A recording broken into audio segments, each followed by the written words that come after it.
Good morning. Welcome to the morning chat where I talk about what's on my mind in the morning time.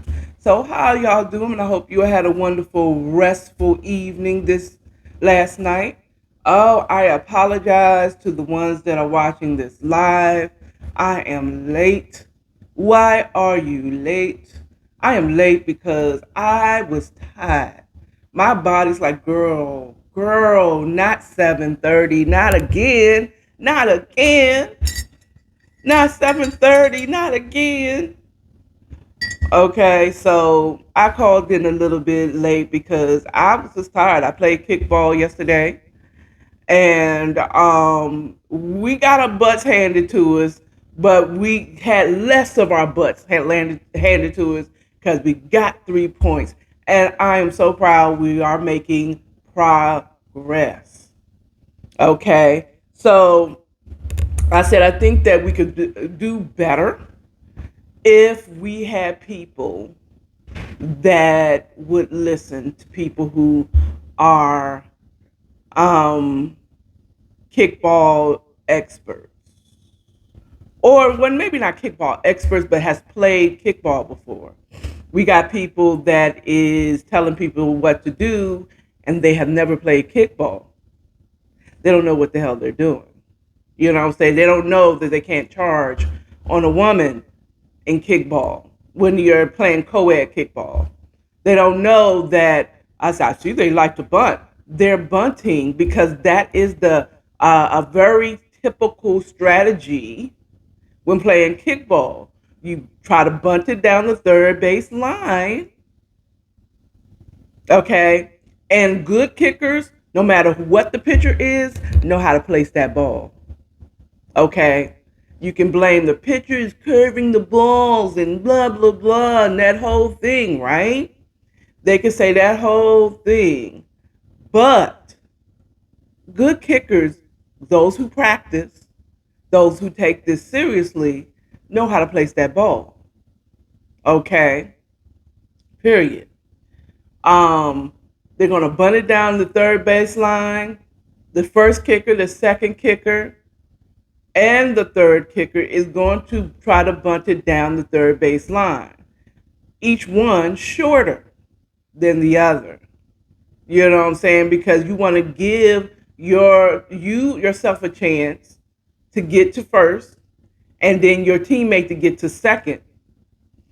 And the third person that kicks it down, they really don't want to kick it down the third baseline. They want to they want to shoot that ball probably in between first and second, keeping it low. But when it shoot that ball, that means you keep that ball low, so it could.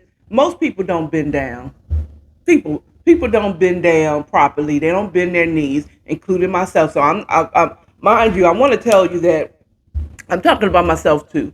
So I understand it because I played kickball for years and have been on winning team, championship teams. Okay, and this is what they do. Okay. Other things. Know if you have like the player the team we played yesterday had the women in the outfield and the men on the infield. Why did they do that? What if we kick it out there? Well, they already know you're not going to kick it out there because they got a pitcher that's going to curve that ball. So even if you try to kick it out to the outfield, mm-hmm, and or you were lucky enough to kick it out there, it's not going to happen very often. It's going to he curves it or he bounces it in a way that when your foot connects with that ball, if you're trying to kick it far, it's going to pop up, which is going to give his infield more chance to catch that ball. Okay? Just know that.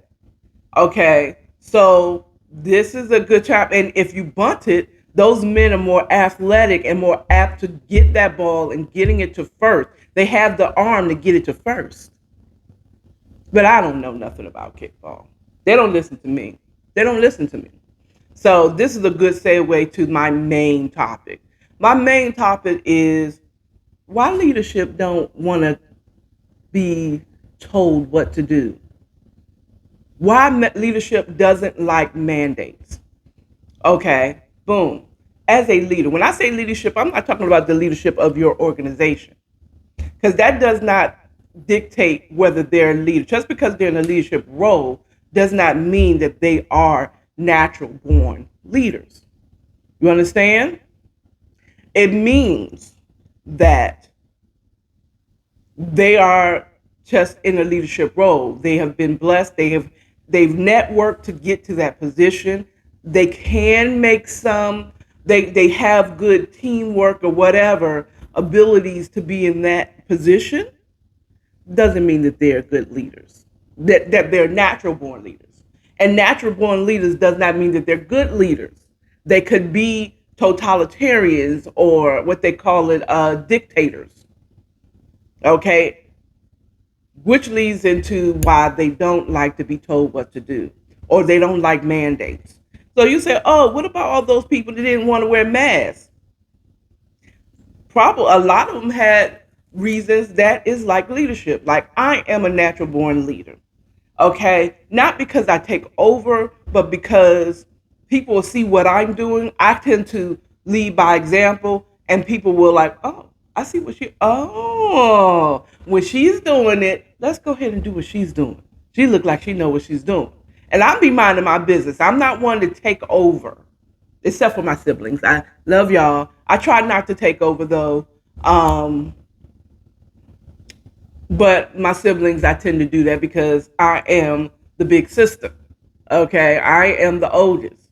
But I also realize we are all adults and we all have better leadership. One, a leader doesn't like mandates because they don't. A mandate is basically telling them what to do.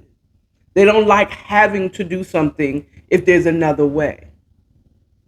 That is, if there's another way, if we don't have to do it, okay, but we will respect the mandate if it proves to be more efficient and a better way of doing things. Okay, a good leader will listen to others' opinions on how to do it. Okay, they will listen to it. But then there's some that are just dictators and they don't want to hear no other way. Do it my way. Okay, and when you have a clash of leaders, not leadership, but you have a clash of leaders that no one wants to listen to. Just do it what I want it done.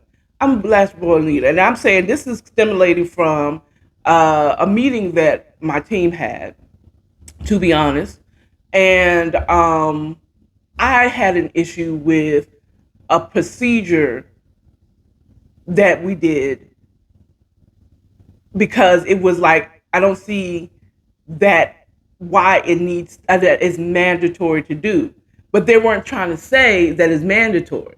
That's the first issue I had with it is they didn't just say do it because that's the policy, we're going to do it this way, period. Okay, if they said that, I might not have liked it, but I would have went along because I want to do it this way.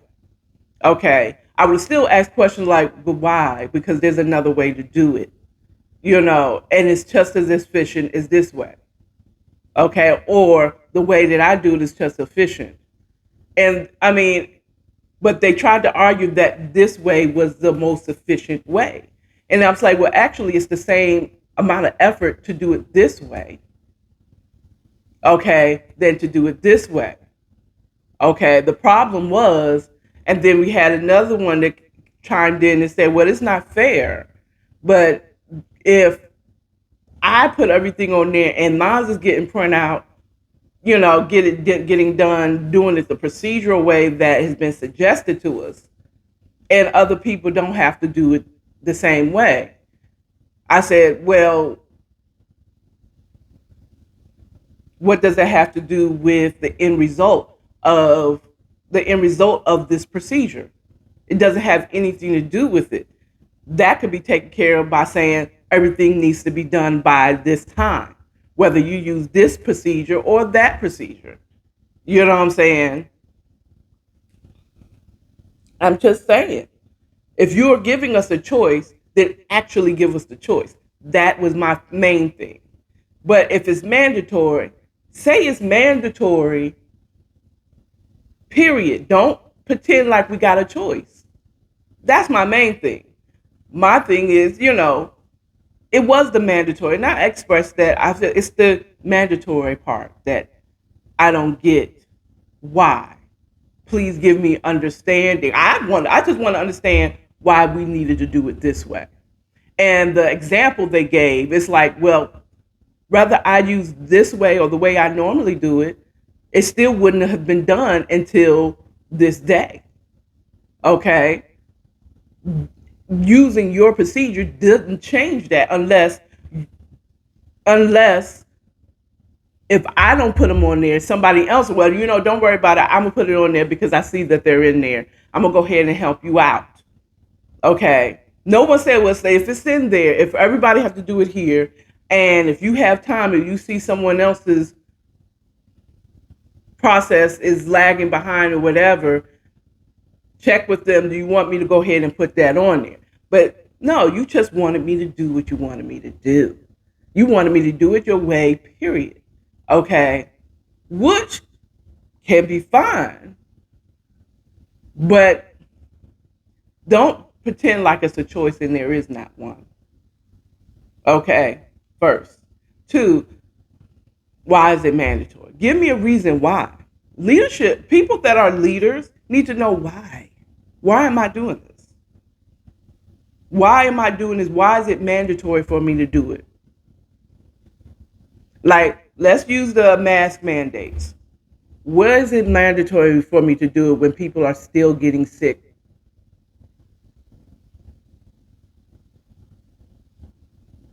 Why is it mandatory for me to have a jab? Okay, if people are still getting sick after having it. People are still on ventilators after having it. What is the net? Why are you telling me I have to get it done when it is not actually more efficient or better than me not? Can you tell me why? And I think a lot of people who kind of did and don't like the mask mandates, don't like having to get things done, want to know, well, why? Because it seems to me, we're going to use the flu shot for an example. The reason why I never got the flu shot is it seems like the people who got the flu shot always ended up with the flu. Now, I'm going to tell you what my opinion is on that, because I think that once you get something that we've been told keeps you from getting sick, you begin to act like you can't get sick. That's just my opinion. This is according to me. This is according to AKARA. So that's my opinion. I think once you get when you take a medication that says that you've been told helps prevent you from getting it, you begin to act invincible. In other words, you began to. I haven't even sipped on coffee yet. Pause for a moment. Isn't that mug nice? I like that mug. Well, I wonder where I can get it. You can go to according to AKARA.springs.com and get you a mug today. But back to the subject.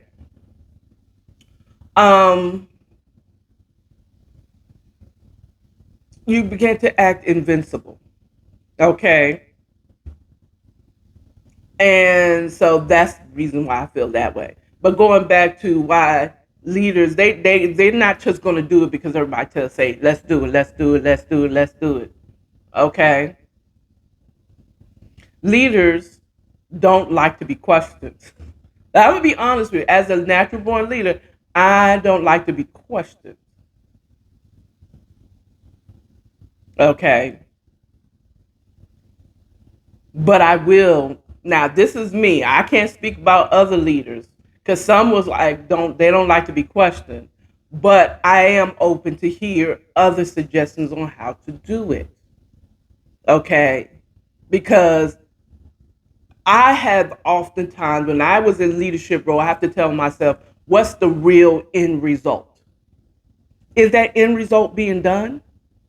If they do it this way, and I have a procedure that I've set up to be done this way, but they do it slightly different or completely different, but at the end, we end up at the same place at basically the same time.